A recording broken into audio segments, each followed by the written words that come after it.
Howdy folks, I'm Unruly Unicorn, unwaveringly urging on unique urchins. I'm Amber. Here are more unique urchins for us to unwaveringly urge on. I don't know what we're doing with these urchins, but apparently that's what we do as unicorns. I guess they have little spikes and we have one horn, so match made in heaven. Yeah, I gotta encourage them. Let's get started. Urchins are just unicorn eggs. I don't envy the unicorns. Alright folks, and our first letter is titled, Am I a Jerk for Stealing My One Nightstand's Chest Hair for a Ritual? Or also, Am I a Jerk for Stealing My Nightstand's One Chest Hair for a Ritual? Okay, I know this sounds ridiculous already, but hear me out. I'm a 26-year-old female, and I've always been witchy. Not double, toil and trouble Halloween witchy, but actually spiritual, energy, works, herbs, moon phases, etc. I make little charms, spell jars, and things like that. I do not curse people, and I'm not trying to control everyone. I just like channeling energy in ways that feels natural to me.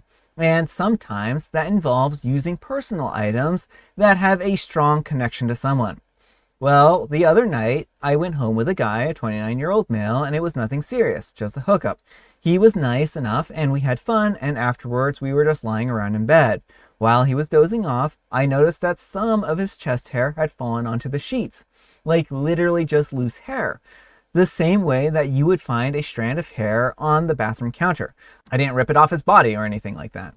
Well, anyways, I picked it up and I felt like the universe was handing me a little ingredient for a safe travels jar that I've been working on. Chest hair is strength and protection and grounding. It felt right. And I just tucked it into a little pouch that I kept in my bag for collecting small things like that. Yes, I'm that person. Well, the next morning, he saw me holding the pouch and asked what was inside. I didn't lie, and I told him that it was a chest hair, and I was going to use it for a ritual.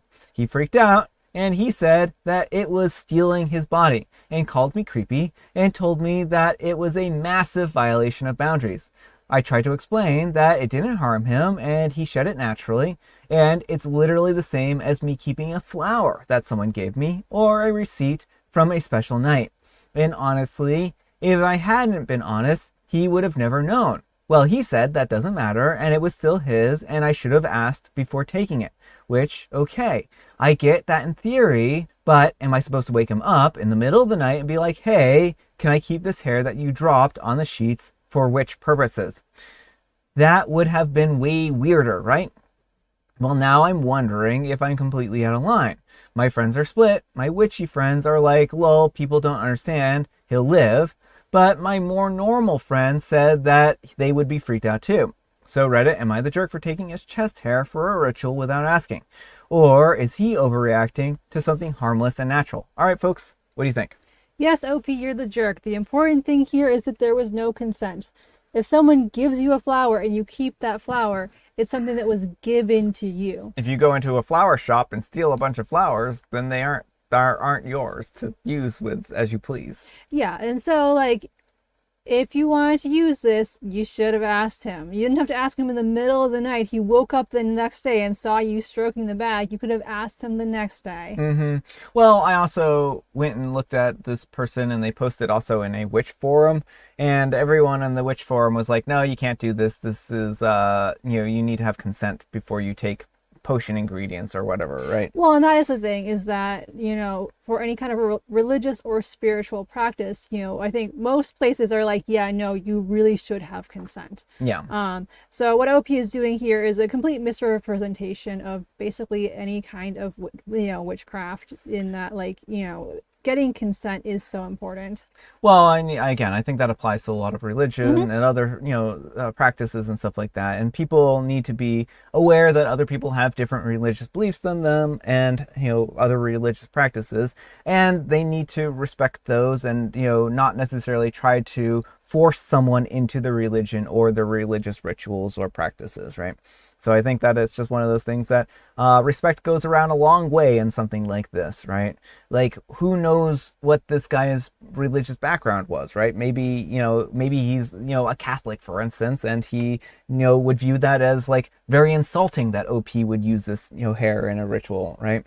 There are also a lot of cultures that will burn hair because they don't want it being used in rituals, right? Yeah, well, I mean, we used to see that like during the Victorian era and stuff. It has like died out here in the U.S., but it used to be common practice, like in the U.S. and whatnot, because people were afraid of witches stealing your item, your bodily, like your hair and other bodily items for evil. Yeah. And just a quick clarification, the fear of like witches stealing things was not generally based on any actual fact and just on ideas and notions that people had of witchcraft. So it wasn't like their people were actually like running around stealing hair all the time or anything. But let me know what you folks think. So anyhow, take care and good luck.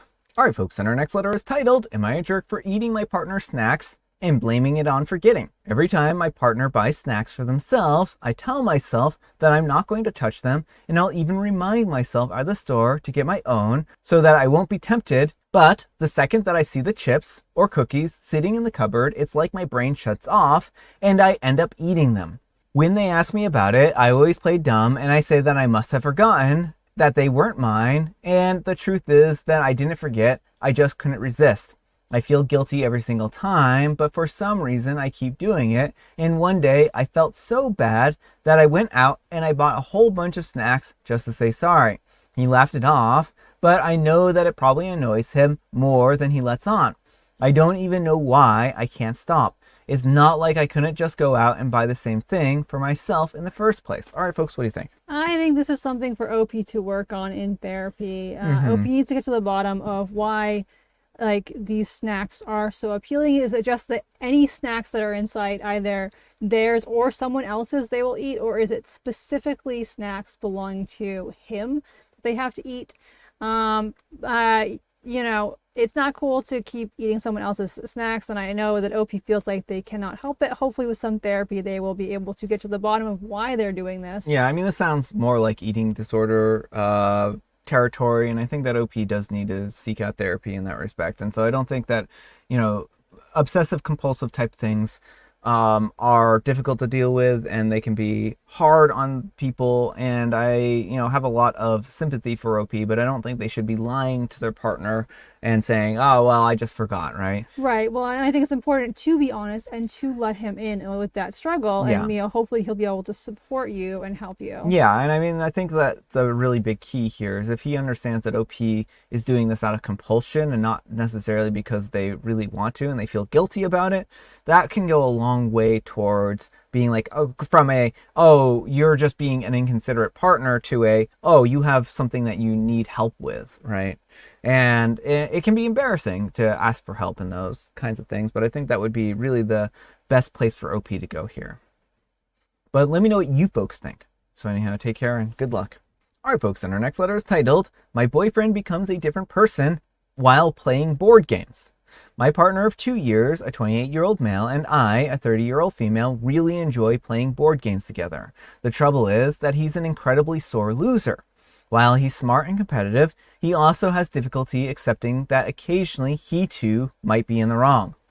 Well, to exacerbate the problem, I have a background in law. This perhaps correlates with me being a stickler for the rules, and this means having to contradict him on occasion. And while I don't mind losing as much, I'm equally as competitive, which often amounts to what he considers BS wins, using the rules to my advantage in ways that he didn't see coming, even though it's all according to any given rule set. In an afternoon, he might go from being annoyed to being dismissive to being outright hateful towards me. And what can I say? It scares me. Such a personality shift, it feels like there's actual hate in his eyes. And all the playfulness is gone. He doesn't get physical, to be clear, and he just really is unnecessarily mean and borderline insulting. Which is odd, because he's usually an amazing and kind person otherwise. Not just towards me, but towards other people as well. He's very caring and quite sensitive. I love him more than words can describe. Oh, what an oxymoron. And he usually voices his regret afterwards that his temper got the best of him. But at this point, I'm not sure whether temper is the appropriate term anymore, as per my understanding, that it doesn't account for viciousness I met with under these circumstances. Well, the obvious answer would be probably not to play board games of that kind with him, but I'm afraid that those board games are more of a symptom of some underlying problem, something that might rear its ugly head eventually in other ways. And I'm wondering whether there's anybody else out there that went through a similar thing and can tell me how it worked out for them and their partner. All right, folks, what do you think? So this is a tricky one, OP. I think if it is board games and only board games, you could try putting aside the board games for a little while and see what happens if you are still interested in pursuing this relationship. But I do have some serious qualms there. Like, I understand being very competitive at board games. I'm a very competitive person. I hate losing. And when I was a kid, I was a very, very sore loser. I'm still a sore loser, but I've worked enough that I'm more just sulky and how could you do this to me? How could you beat me type of thing to Brian. So if he cannot actually control his behavior in the moment and is actually scaring you, that is a big concern for me. I think there's a lot going on here, and I think that it really depends. Does he do this with other people in board games, or is it specifically with OP? And is it because of how OP uses the rules that he gets really annoyed and frustrated with that, right? And so I think that there's a lot of different factors involved here. Yeah, well, I'm sure OP's rules lawyering is not helping situations, and sometimes, it is better to not adhere to the rules to the absolute letter for the enjoyment of the game and just go with people's general understandings. But even if OP is rules lawyering, that does not excuse him getting scary. Well, I also think that he is aware that OP rules lawyers, and if he, finds that annoying, then maybe he needs to also make sure that the rules are being followed, and maybe the way they play board games are incompatible, right? Maybe they need to find some other game that they both can, adhere to the rules 100% and not have to worry about conflicting in those kinds of ways, right? And so that way they can find a activity they both can enjoy where he doesn't feel like he's being cheated out of a victory, and that OP feels like they're following the rules satisfactorily. And I think going from there, they can find those kinds of activities where they both agree and both are going to be able to live with the results of the game, right?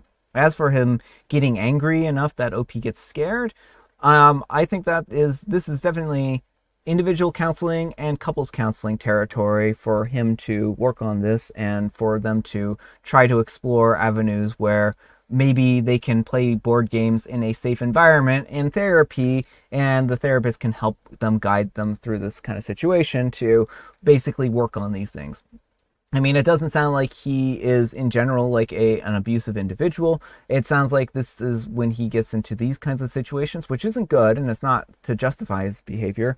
But I do think that there's a lot of places for them to improve their communication and, help each other out in this kind of thing. Right. But also if OP, if you find this to be a deal breaker, that's totally valid too.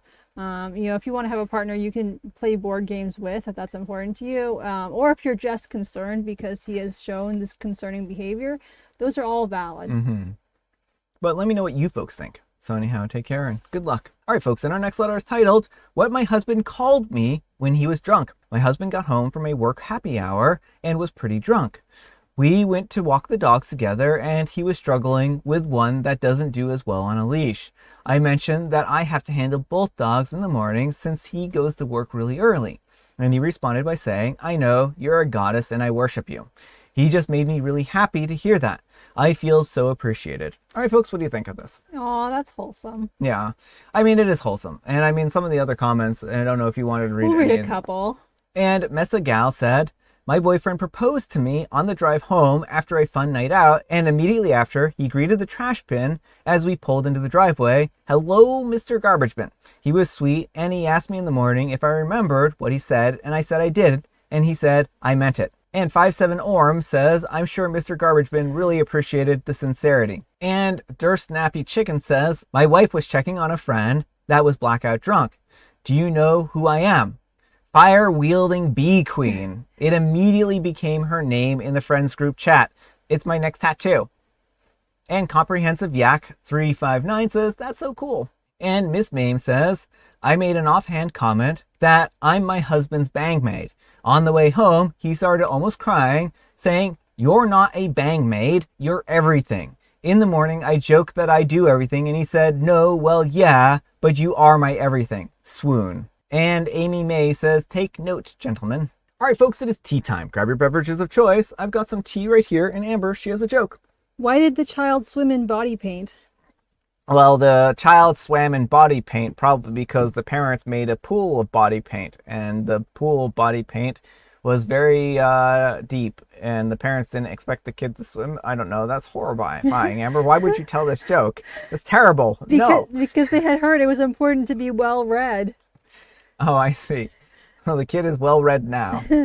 And it's located in Old Friend Day, and If they're red, then you're not going to have a hard time finding them. the relevant one is Read an Ebook Day. Ooh. So if you want to read an ebook, Little White Flowers is available lots of places, and maybe at your local library. And also for the months of September and October, I am donating 10% of my royalties to Partners for Peace, a domestic violence resource center here in serving Penobscot and Piscataquis counties in Maine. So there's that. There's going to be a hardcover edition coming out on October 7th. So if you haven't gotten the book yet and you want one, that's coming soon. And I'm going to be doing a cover reveal for book 2 on September 23rd. So right around the corner. Right around the corner. And I have Licorice Spice. All right, folks, that's all the time we have for today. Thank you so much for watching. Happy, wonderful Friday, Junior. Happy Friday, Junior. Thanks so much to Amber for joining me today. Thank you for having me. Amber, we need some kind of moral advice and or guidance, and please have it a little wholesome. Marry someone who is as kind to you drunk as they are sober, assuming they drank, but Yeah. Thanks so much for watching, and we'll see you all tomorrow. bye.